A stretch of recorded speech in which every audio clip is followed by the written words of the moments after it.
समीरा, नहीं दादी, मुझे डर लग रहा है। अरमान बहुत गुस्से में गए हैं। दादी, तुम जाओ उसके पास, तुम्हें देखकर उसका गुस्सा शांत हो जाएगा। समीरा दादी की बात नहीं टाल पाई, उसे मजबूरी में अरमान के पास जाना पड़ा। डरते डरते बड़ी मुश्किल से अंदर गई तो देखा अरमान ने पूरा रूम फैला दिया है। गुस्से से सब कुछ फेंक दिया है। वह आकर बैठ गई और सब फैले हुए सामान को धीरे धीरे उठाने लगी, चीज़ों को अपने अपने जगह पर रखने लगी। अरमान ने उसे देखा और कहा, रुको। समीरा का घबराहट में हाथ से सामान छूट गया और बोली, जी जी।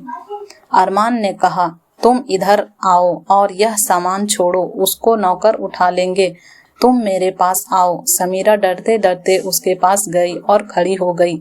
अरमान ने कहा, अब खड़ी क्यों हो, बैठ जाओ यहाँ पर। समीरा चुपचाप छोटे बच्चे की तरह बैठ गई। अरमान ने कहा, आज मैं तुम्हें काजल के बारे में सारी बातें बताता हूँ। 2 साल पहले की बात है। मैं लंदन पढ़ाई के लिए गया था। वहाँ पर मेरी मुलाकात काजल से हुई थी।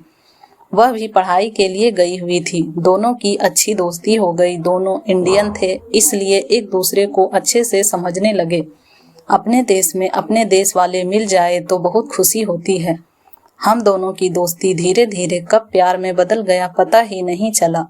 दोनों हमेशा एक दूसरे के साथ ही रहते थे। सुबह शाम एक दूसरे के बिना ना सुबह होती थी ना शाम। सुबह चाय से लेकर शाम के गुड इवनिंग साथ बिताते थे। एक दूसरे के साथ ही रहने लगे दोनों। अब तो एक दूसरे के साथ गुड नाइट भी होने लगी। हम दोनों लिव इन रिलेशनशिप में रहने लगे थे। दोनों को नींद भी एक दूसरे की बाहों पर आने लगी। अरमान ने काजल से कहा, तुमसे दूर रहकर मैं नहीं जी सकता हूँ। तुम मेरे पास आती हो तो मुझे नींद आती है। काजल, सच कहूँ, जब तुम मेरे करीब होते हो तो मुझे बहुत नींद आती है। अरमान, जब हम हिंदुस्तान जाएंगे सीधे तुम्हें अपने घर ले चलूँगा और अपने मॉम डैड, अपनी स्वीट हार्ट दादी से मिलाने ले जाऊँगा। फिर हम दोनों धूमधाम से शादी कर लेंगे। काजल, सोने दो ना प्लीज़। हम तो हम हो गए हैं और क्या हम होने बाकी हैं। Arman, dear good night, sweet dream, love you कहकर काजल के होठों को चूम लेता है और उठकर अपने दादी को कॉल करके बात करने लगता है। अरमान, दादी कैसे हो स्वीट हार्ट, आपको बहुत मिस कर रहा हूँ। आपकी तबीयत कैसी है। बहुत अच्छी हूँ। तुम जल्दी से आ जाओ, अब तुम्हारे बिना जिया नहीं जाता। बहुत जल्दी आएंगे और आपके लिए बहू लेकर। काजल के बारे में सारी बातें दादी से बता दिया और कहने लगा, मैं शादी करूंगा तो काजल से। आप मेरा साथ देंगी ना दादी। बिल्कुल डियर, मैं हमेशा साथ हूँ और खुश भी हूँ बहुत। कोई तो है जो मेरे बेटे को पसंद आ गई। अरमान, हाँ डियर, बहुत सुंदर है और स्वीट भी आपकी तरह। बहुत प्यार करते हैं। अगर वह नहीं मिली तो मैं किसी से शादी नहीं करूँगा। दादी, मिलेगी डियर, तुम्हारे जैसे प्यार करने वालों को कोई कैसे नहीं मिलेगी। ओके, कल बात करते हैं। आप अपना ख्याल रखना। और सो गया। सुबह दोनों मिलकर कॉफ़ी पीते हैं। काजल कहती है, मैं चलती हूँ अरमान, मुझे कुछ काम है, शाम को मिलते हैं। अरमान, काजल, मुझे भी तो जाना है, रुको थोड़ी देर दोनों साथ चलते हैं। नो अरमान, मुझे जल्दी जाना है, कहते हुए वह निकल गई। अरमान काजल को मिस करते हुए तैयार होकर नीचे पार्किंग में आकर कार स्टार्ट करके निकल गया। अपना काम निपटाया और काजल को कॉल करता है। काजल, तुम कहाँ हो, मैं लेने आ जाऊँ, एड्रेस सेंड कर दो। काजल, नो प्रॉब्लम, मैं आ जाऊँगी, तुम टेंशन नहीं लो डियर। अपने रूम में गया लेकिन उसको अच्छा नहीं लग रहा है। बेचैनी होने लगी तो वह काजल को कॉल करता है।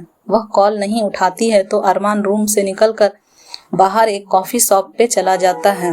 वह कॉफ़ी ऑर्डर करता है और एक टेबल पर बैठ जाता है। यहाँ वह अक्सर काजल के साथ आता था।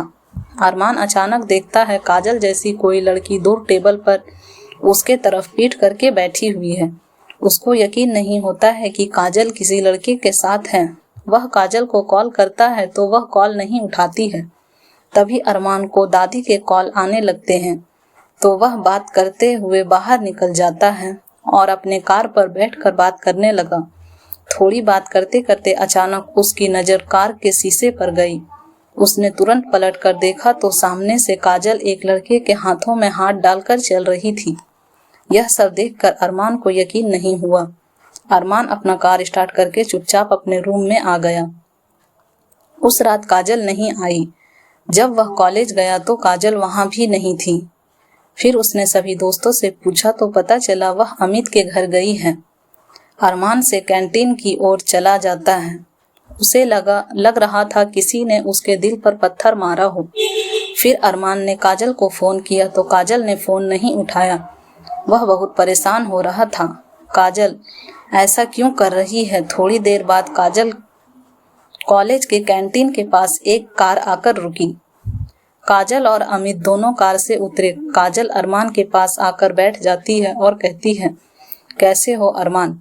वह उठकर काजल को गले लगा लेता है और कहता है, कल से मेरी जान निकली जा रही है, और उसको चूम लेता है। काजल उससे अलग होते हुए अमित के साथ थी। कल उसकी बर्थडे पार्टी थी। अरमान ने कहा, कॉल का जवाब भी नहीं दे रही थी, कॉल करके बता दिया होता। काजल, छोड़ो, चलो मैं क्लास अटेंड करके आती हूँ।